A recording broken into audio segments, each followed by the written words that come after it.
Hi everyone, how are you? I hope you are doing well. Di video kali ini kita akan membahas materi kita yang baru dalam pelajaran SBK, yaitu adalah tekstil.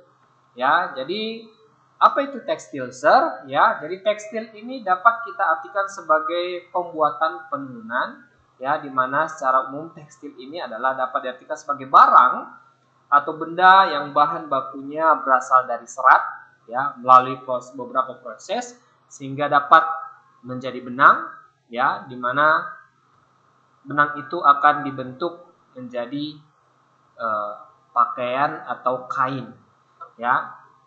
Itulah yang kita sebut namanya adalah tekstil.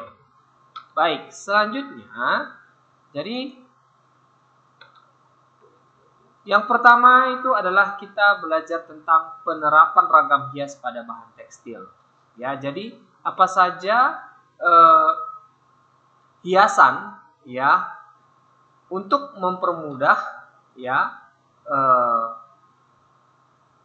bahan tekstil, ya, terutama seperti pakaian yang saya pakai ini nih. Nah, oke, jadi yang pertama itu adalah satu namanya adalah ragam hias flora, yaitu adalah ragam hias ini merupakan hiasan yang bertemakan tentang tumbuh-tumbuhan.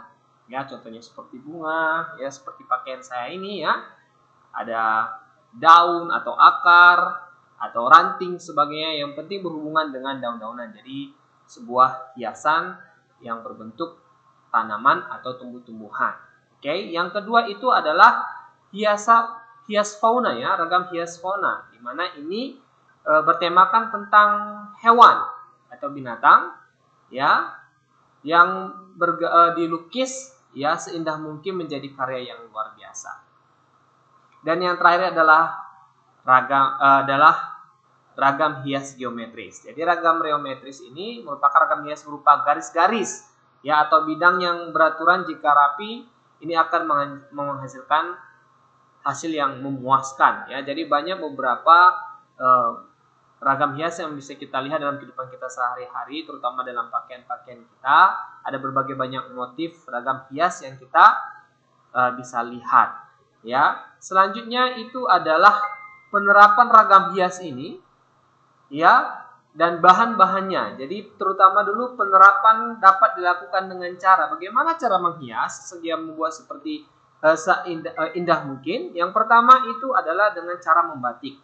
Pasti semuanya siswa seni kami semuanya tahu apa itu seni batik, ya, membatik, ya. Kemudian menenun, ya, di mana serangkaian membentuk tenunan sehingga menjadi sebuah satu karya yang luar biasa sebuah pakaian, ya. Sehingga banyak sekali karya-karya tenunan seperti pakaian-pakaian adat yang bisa kita lihat, itu semuanya banyak adalah hasil tenunan, ya. Dan selanjutnya adalah membordir, ya. Biasanya membordir ini juga merupakan suatu penerapan ragam bagaimana cara proses pembuatan ragam hias. Selanjutnya adalah menyulam, ya, ini tidak asing lagi, dan melukis. Kemudian kita masuk ke dalam jenis dan bahan tekstil. Jadi bahan-bahan pembuatan kain ini terbagi atas dua, ya. Namun pada dasarnya itu semua dari benang. Namun benang ini prosesnya terbuat dari apa? Yang pertama adalah bahan alami, dan yang kedua adalah bahan buatan. Jadi bahan alami apa itu saja? Ya pastinya yang bisa kita lihat, yang pasti siswa kami tahu bahwa benang itu berasal salah satunya dari kapas, serat, bulu domba, ya, atau juga berasal dari ulat sutra, ya kan? Dan selanjutnya kalau buatan itu berupa bentuk nilon dan polyester. Oke?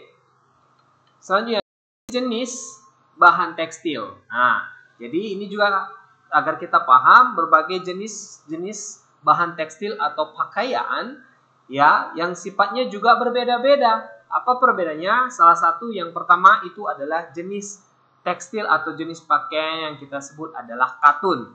Jadi katun ini bersifat menyerap air, kemudian dia juga mudah kusut. Kemudian salah satu keuntungannya menggunakan kain katun ini, dia adalah dapat disetrika dalam temperatur panas, jadi dia tahan panas. Oke, ini adalah ciri daripada kain katun. Yang kedua itu adalah kain wol, ya. bahan wol. Oke, maksud saya bahan wol yaitu sifatnya bahan wolnya sangat kenyal atau lentur ya, tidak mudah kusut, kemudian dapat menghantarkan panas atau menghangatkan, apabila dipanaskan menjadi lebih lunak. Oke, ini adalah ciri khas dari wol ya. Kemudian ada sutra ya, atau kita sebut kain sutra. Ini mungkin sering kita dengar. Sifat bahan sutra ini lebih lembut, kemudian licin, kemudian dia bersifat mengkilap dan kenyal dan kuat. Ya, bahan sutra ini banyak mengisap air dan memiliki rasa sejuk apabila digunakan. Jadi kain sutra ini tidak panas ketika kita kenakan atau kita pakai. Selanjutnya adalah dakron atau polyester dan nilon.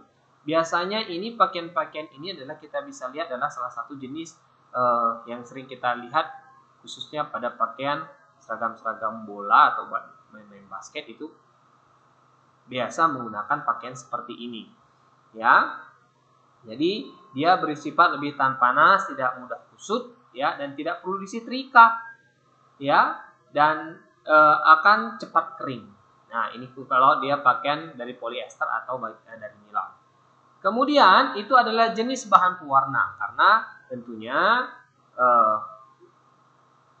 pakaian atau tekstil itu akan membutuhkan pewarna supaya lebih indah. Ya, jadi ada dua juga jenis pewarna, yang pewarna alami dan buatan. Kalau pewarna alami terbuat dari akar-akaran, ya, dan juga dari daun, buah, dan kayu. Oke, dan pewarna buatan itu terbuat dari neptol atau teknik celup dan ideogosol atau teknik lukis. Ini adalah dua bahan yang pewarna yang bisa kita gunakan pada tekstil, ya, pada pewarna tekstil.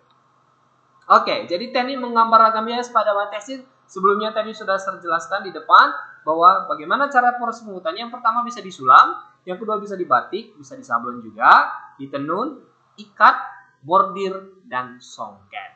Ya, ini adalah teknik pembuatan, ya. Dan salah satunya seperti pakaian saya ini juga mungkin salah satu teknik daripada teknik membatik, tapi batiknya ini bukan tangan, tapi ini sudah pakai teknologi ya. Dan itu saja yang kita bahas tentang materi kita kali ini, yaitu adalah tentang tekstil ya nak ya. Jadi saya berharap kamu bisa paham tentang materi ini ya, apa itu tekstil, bagaimana prosesnya sehingga terbentuk seperti yang bisa kita gunakan dalam kehidupan kita sehari-hari. Oke guys, itu saja yang bisa saya sampaikan pada hari ini. Tugas kamu adalah silahkan diringkas di rumah materi ini. Oke, thank you. God bless you.